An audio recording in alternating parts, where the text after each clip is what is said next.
महाराज रस पंचाध्याय का वर्णन कर रहे हैं।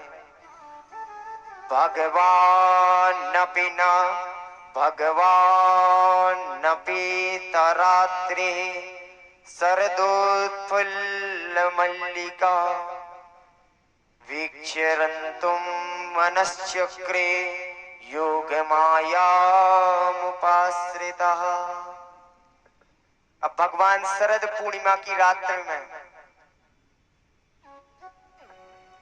मल्लिका आदि पुष्पों को बिछाकर प्रकाश पड़ रहा है, शीतल मंद सुगंध आ रही है, मानो वसंत देवता ब्रजमंडल में आए गए हैं। शरद ऋतु के समय बसंत ऋतु का आभास है रहो है। अब कन्हैया को ऐसो देख के रास रचाए को मन पड़ गयो, सोई कन्हैया ने बांसुरी बजाई दी। निसम्य गीतम तदनंगवर्धनम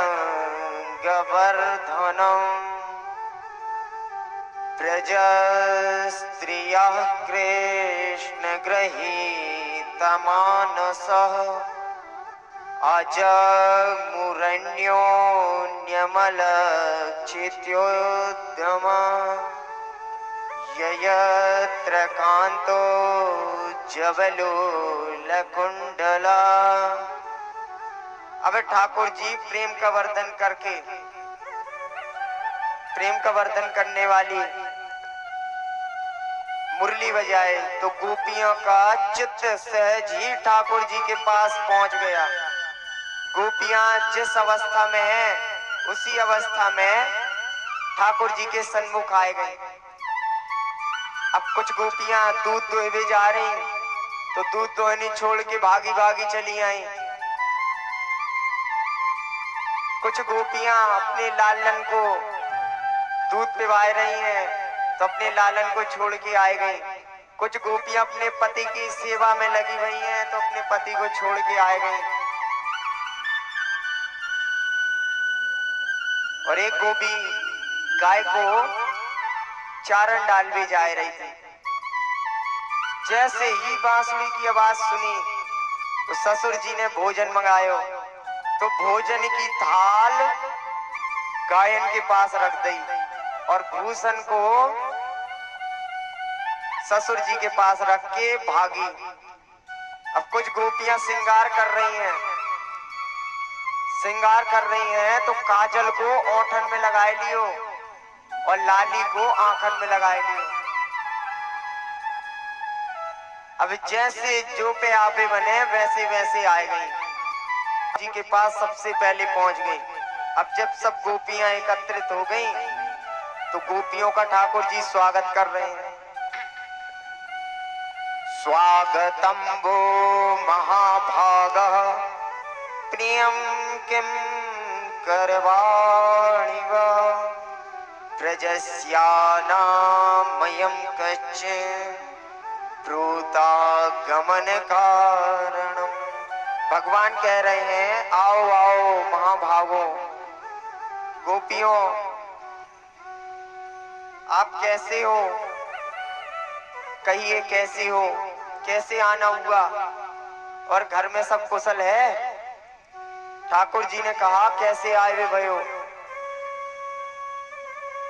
न गोपियों ने कहा हाँ प्यारे, तो भगवान बोले गोपियों फिर आप यहाँ क्यों आई हो।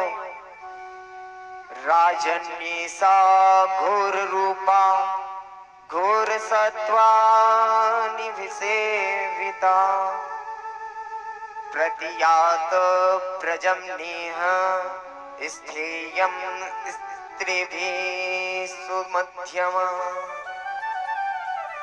ये सुमंध्याओं गोपियों देखो ये घोर रात्रि है, इसमें ऐसे अकेले ना जाएं।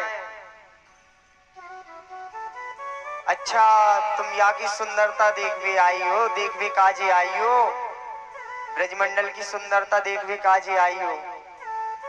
अब सुंदरता देख ली, जाओ अब। गोपियों एक बात समझ लो, कि पति की सेवा ही करना तुम्हारा परम धर्म है, भले ही पति कैसा भी हो। दुशीलो दुर्भगो वृद्धो जड़ो रोग्य धनो पिवा पति स्त्री विर्नहावप्यो लोके सुवीर पातकी। गोपियों, पति चाहे जैसा भी हो,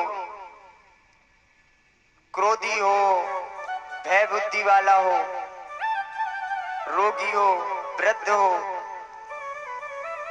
धनहीन हो, जैसा भी हो, पति तो पति हो वे। इसलिए पति से सेवा करनी चाहिए। गोपियां, अभी तुम सती पतिव्रत स्त्री की महिमा नहीं जानती हो। देखो, मैं तुम्हें एक दृष्टांत देता हूं।